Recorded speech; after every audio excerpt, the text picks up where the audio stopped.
ഒരു കൊച്ചു മിടിക്കാണ്. വെള്ളനാട് സ്കൂളിലെ +2 ജേർണലിസം വിദ്യാർത്ഥിയാണ്. പുള്ളിക്കാരി എന്തുകൊണ്ട് നമ്മുടെ ഗസ്റ്റായ പുള്ളിക്കാരുടെ സ്പെഷ്യാലിറ്റി ഒത്തിരി ഉണ്ട് പറയാൻ. പക്ഷെ ഞാൻ ഇന്ന് കുറച്ചും കൂടെ എൻ്റെ കണ്ണിൽ സ്ട്രൈക്ക് ചെയ്തത് കുട്ടിക്ക് പ്രൈം മിനിസ്റ്ററിന്റെ കയ്യിൽ നിന്ന് ഒരു കത്ത് കിട്ടും. നമുക്കിന്ന് ആ വിശേഷം കാണാം. ഞാൻ വിസ്മയ. ഞാൻ വെള്ളനാട് സ്കൂളിലെ +2 ജേർണലിസം വിദ്യാർത്ഥിയാണ്. കഴിഞ്ഞ വർഷം നടന്ന പ്രേരണ ഉത്സവത്തിന്റെ ഭാഗമായിട്ട് ഗുജറാത്തിൽ നടന്ന ഒരു ക്യാമ്പിൽ ഞാൻ പങ്കെടുത്തു. അവിടെ വെച്ച് ഞങ്ങൾ കുട്ടികളെല്ലാവരും ബഹുമാനപ്പെട്ട പ്രൈം മിനിസ്റ്ററിന് ഒരു കത്തെഴുതി.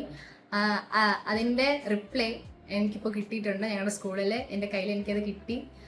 വളരെ സന്തോഷവും അഭിമാനമുള്ളൊരു നിമിഷമാണിത്.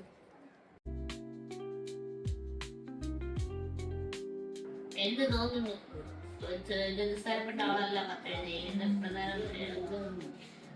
ഒരുപാട് സന്തോഷം, അതിനെക്കാട്ടിലും ഒരുപാട് അഭിമാനമാണ്. കത്ത് എഴുതിയെങ്കിലും അതിന് റിപ്ലൈ കിട്ടുമെന്നൊട്ടും പ്രതീക്ഷിച്ചില്ല. കത്തിലെ ഉള്ളടക്കം ആദ്യം തന്നെ അതൊരു ഇൻഫോർമൽ കത്തായിരുന്നു. പ്രിയപ്പെട്ട മുത്തശ്ശൻ എന്നാണ് അത് തുടങ്ങുന്നത്. ഞങ്ങളെ ക്യാമ്പിൽ ഉണ്ടായിരുന്ന ആ ഒരു അനുഭവങ്ങള് അദ്ദേഹമായിട്ട് പങ്കുവയ്ക്കുന്ന രീതിയിലായിരുന്നു കത്തുണ്ടായിരുന്നത്. അതുകൊണ്ടാണ് റിപ്ലൈ ഉണ്ട്.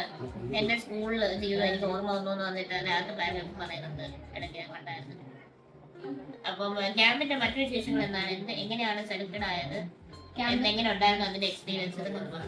ക്യാമ്പിൽ സെലക്ടഡ് ആയതും വളരെ അപ്രതീക്ഷിതമായിട്ടായിരുന്നു. കാരണം സ്കൂളിലെ പെട്ടെന്ന് ഒരു ദിവസം വിളിച്ചിട്ട് ഇങ്ങനെ ഒരു മത്സരം ഉണ്ടെന്ന് പറഞ്ഞ് അങ്ങനെ ഞാൻ അവിടെ പോയി. സത്യം പറഞ്ഞാൽ എന്താണ് ഇങ്ങനത്തെ ക്യാമ്പാണെന്ന് ഒന്നും അറിയില്ലായിരുന്നു. അപ്പൊ അവിടെ വെച്ചിട്ടാണ്, ഗുജറാത്തിൽ വെച്ചിട്ടാണ് ക്യാമ്പെന്നും അതിന്റെ സെലക്ഷൻ ആണെന്നൊക്കെ അറിഞ്ഞത്.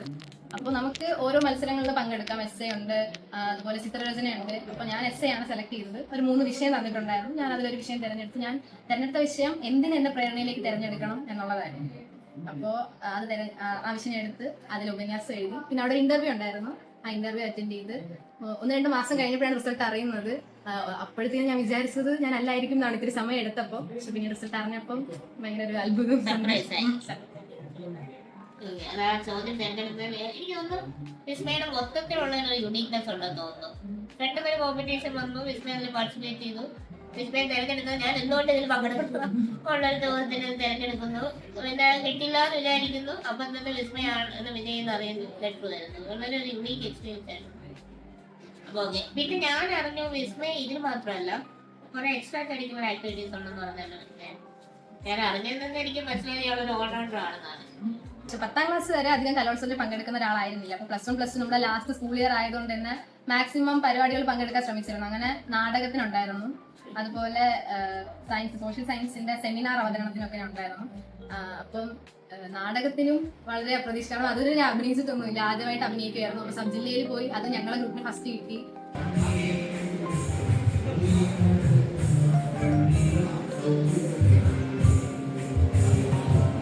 എനിക്ക് അതിൽ മികച്ച നടിക്കുള്ള സമ്മാനം കിട്ടി.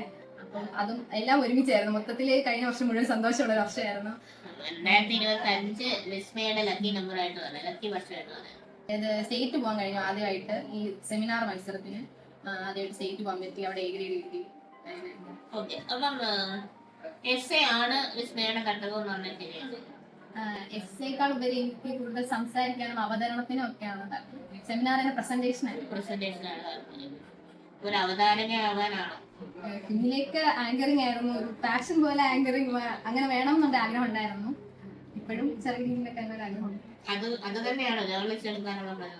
ജേർണലിസ്റ്റ് എടുക്കാനുള്ള ഏറ്റവും പ്രചോദനം ഏതായാലുള്ള സൈക്കോളജി എന്ന് പറഞ്ഞ സബ്ജക്റ്റ് ആയിരുന്നു. ഇപ്പം മനഃശാസ്ത്രം, ആ മനസ്സിന്റെ കാര്യങ്ങൾ പഠിക്കാൻ വേണ്ടിയിട്ട് കുറച്ച് താല്പര്യമായിട്ട് ജേർണലിസ്റ്റ് എടുക്കും.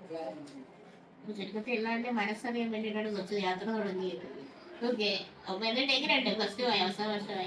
അവസാന വർഷമായി നന്നായിട്ട് പഠിക്കണം. അതിന്റെ കൂടെ തന്നെ ഈ എക്സ്ട്രാ കരിക്കുലർ ആക്ടിവിറ്റീസും കൊണ്ടുപോകണം. എനിക്ക് തന്നെ ഇങ്ങനെ സംസാരിക്കാനും അതിനൊന്നും കഴിവുണ്ടോ ഞാൻ തന്നെ വിചാരിച്ചതല്ല. എനിക്ക് എന്നെ ഏറ്റവും കൂടുതൽ ഹെൽപ്പ് ചെയ്തതും എന്നെ അതിലേക്ക് പുഷ് ചെയ്ത് വിട്ടതും ഇവിടുത്തെ ടീച്ചേഴ്സ് തന്നെയാണ്. സ്കൂളിലെ ടീച്ചേഴ്സിന്റെ എല്ലാം ഒരു പ്രോഡക്റ്റ് ആണ് വിസ്മയ എന്ന് പറഞ്ഞാലും തെറ്റില്ല. കാരണം പ്രൈം മിനിസ്റ്റർ പ്രൈസ് കിട്ടിയതിന് പുള്ളിക്കാരിക്ക് ഒരു അംഗീകാരം എന്ന് കിട്ടി. അംഗീകാരം അഭിനയത്തിന് കിട്ടിയെന്ന് പറഞ്ഞാൽ അപ്പൊ അത് ഇനി കൂടുതൽ എക്സ്പ്ലോർ ചെയ്യുന്നതല്ലേ? അഭിനയം ഇതുവരെയും പരീക്ഷിച്ചില്ലാത്ത ഒരിതാണ്. ആദ്യമായിട്ടാണ് അഭിനയത്തിലോട്ട് കയർ ചെയ്ത്. ഇപ്പൊ പക്ഷെ ചെറിയ ചെറിയ കാര്യങ്ങൾ ചെയ്യുന്നുണ്ട്. ഇന്ന് തന്നെ അതിന്റെ ഭാഗമായിട്ടാണ് ഇവിടെ ദൃശ്യാവിഷ്കാരത്തിലൊക്കെ പങ്കെടുത്തത്. അപ്പൊ അതിലോട്ട് പോകണമെന്നുണ്ട്. വീട്ടിലാരെങ്കിലും? എന്റെ വീട് ഇവിടെ വെള്ളനാട് ചാങ്ങ എന്ന് പറഞ്ഞ സ്ഥലത്താണ്. വീട്ടില് അച്ഛൻ, അമ്മ, ചേട്ടൻ, അപ്പനമ്മ എല്ലാവരും. എല്ലാവരും ആരാണ് കൂടുതൽ സപ്പോർട്ട് ചെയ്യുന്നത്? എല്ലാവരും ഒരുപോലെയാണെന്ന് വേണം പറയാൻ. ഞാൻ ജേർണലിസ്റ്റ് എടുക്കാൻ തന്നെ ബാക്കി എല്ലാവരും സയൻസ് എന്ന് പറയുമ്പോൾ എന്റെ വീട്ടുകാർ ഡിഫറെന്റ് ആയിട്ട് നിനക്ക് ഏതാണോ ഇഷ്ടം, ഏതാണോ കംഫർട്ട് അത് എടുത്തോ എന്നാണോ അവരാണ് മൊത്തത്തിൽ സപ്പോർട്ട് സിസ്റ്റം. ഈ സ്കൂളിലെ NSS വോളണ്ടിയേഴ്സ് വളരെ വലിയ കാര്യങ്ങളാണ് സ്കൂളിൽ ചെയ്യുന്നത്. സ്കൂൾ ക്ലീനിങ്, അതുപോലെ മറ്റ് വിഷയങ്ങൾ കാര്യങ്ങളിലൊക്കെ തന്നെ കുട്ടികളാണ് സ്കൂളിന്റെ ഒരു പിന്തുണയായിട്ട് നിൽക്കുന്നത്, സ്കൂളിന്റെ ഒരു ശക്തിയായിട്ട് നിൽക്കുന്നത്. അതിൽ ഏറ്റവും മുന്നിൽ നിൽക്കുന്ന NSSന്റെ 50 കുട്ടികൾ അടങ്ങുന്ന നാഷണൽ സർവീസ് സ്കീം വോളണ്ടിയർ ടീമിന്റെ ലീഡറാണ് വിസ്മയ. NSS വോളണ്ടിയർ എന്നുള്ള നിലയിലും ഒരുപാട് സാമൂഹ്യ പ്രസക്തിയുള്ള ഒരുപാട് വിഷയങ്ങൾ അവൾ കൈകാര്യം ചെയ്തു. ഇപ്പൊ കഴിഞ്ഞ ദിവസം ഉണ്ടായ ഒരു സംഭവം, നമ്മുടെ വെള്ളനാട് പഞ്ചായത്തിലും സ്കൂൾ പരിസരത്തും ഒക്കെ ആയിട്ട് ഈ തെരുവ് നായ്ക്കളുടെ ശല്യം, അത് പത്രത്തിൽ വളരെ വിശദമായിട്ടുള്ള ഒരു കത്ത് വിസ്മയ എഴുതുകയും അത് പ്രസിദ്ധീകരിച്ചു വരികയും തൊട്ടടുത്ത ദിവസം തന്നെ നമ്മുടെ പഞ്ചായത്തിൽ നിന്നും പഞ്ചായത്ത് പ്രസിഡന്റ് അതിന് ഒരു മറുപടിയും അതിനുള്ള പരിഹാരവും കൂടി കണ്ടെത്തുന്ന ഒരു സാഹചര്യം ഉണ്ടായി. അത്തരത്തിൽ സ്കൂളിൽ മൊത്തത്തിൽ എല്ലാ കാര്യത്തിലും അവൾ മികച്ച രീതിയിൽ നിൽക്കുമ്പോൾ തന്നെ സാമൂഹികമായിട്ടുള്ള വിഷയങ്ങളിൽ കൂടി വളരെ നന്നായി ഇടപെടുന്നു എന്നുള്ളത് നമുക്ക് ഈ തലമുറയെ കുറിച്ചുള്ള വലിയൊരു പ്രതീക്ഷയ്ക്ക് വക നൽകുന്നു വിസ്മയ. കലോത്സവത്തില് ഏറ്റവും മികച്ച നടിയായി തെരഞ്ഞെടുക്കപ്പെട്ടു. ഗംഭീര പെർഫോമൻസ് ആണ്, അത് പറയാതെ വയ്യ. പിന്നെ എല്ലാ കാര്യത്തിലും പക്ഷെ വളരെ സിമ്പിളാണ്. ഒരുപാട് വായനയും എഴുത്തും ഒക്കെയുള്ള കുട്ടിയാണ്. വളരെ അഭിമാനകരമാണ് വിസ്മയെ കുറിച്ച് പറയുക എന്നുള്ളത്.